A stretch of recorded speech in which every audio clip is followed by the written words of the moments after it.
മോൾക്ക് എന്ത് കൊടുത്തയക്കാൻ നോക്കിയപ്പോഴാണ് ഫ്രിഡ്ജിൽ നിന്ന് ഈ കഷ്ണങ്ങൾ കിട്ടി. ഇത് മാത്രമേ ഉള്ളൂ. അപ്പം എന്ത് ചെയ്തു? ഓക്കെ, കഷ്ണങ്ങളൊക്കെ പച്ചമുളക് കഷ്ണം വെക്കിയില്ല കേട്ടോ. അത് കഴിഞ്ഞിട്ട് എല്ലാം കൂടെ നമ്മൾ കുക്കറിലിട്ട് വെച്ചിട്ടുണ്ട്.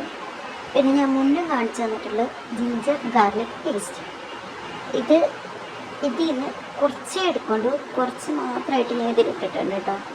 അത് കഴിഞ്ഞിട്ട് നമുക്ക് ആവശ്യത്തിനുള്ള ഉപ്പും മഞ്ഞൾപ്പൊടിയും ചേർക്കുക.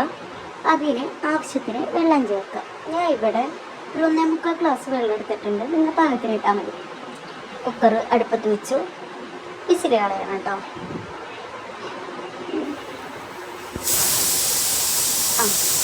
അപ്പോൾ വിസിൽ പോകുന്നുണ്ട്. വിസിലൊക്കെ പോയതിനു ശേഷം ഞാൻ തുറന്നു നോക്കിയപ്പോണ്ടാ വെള്ളം കൊടുത്ത് വീണ്ടും എടുത്ത് വെച്ചു കേട്ടോ. ഇച്ചിരി വ്യാപാരം കൂടെ ഉണ്ടായിരുന്നു.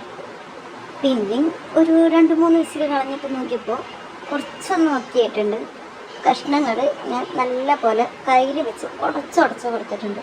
എന്നാലും വെള്ളം ഇച്ചിരി കൂടുതലാട്ടോ. ഒന്ന് നിങ്ങൾ ഉണ്ടാക്കുമ്പോൾ വെള്ളം കുറച്ച് വെച്ചാൽ മതിയേ.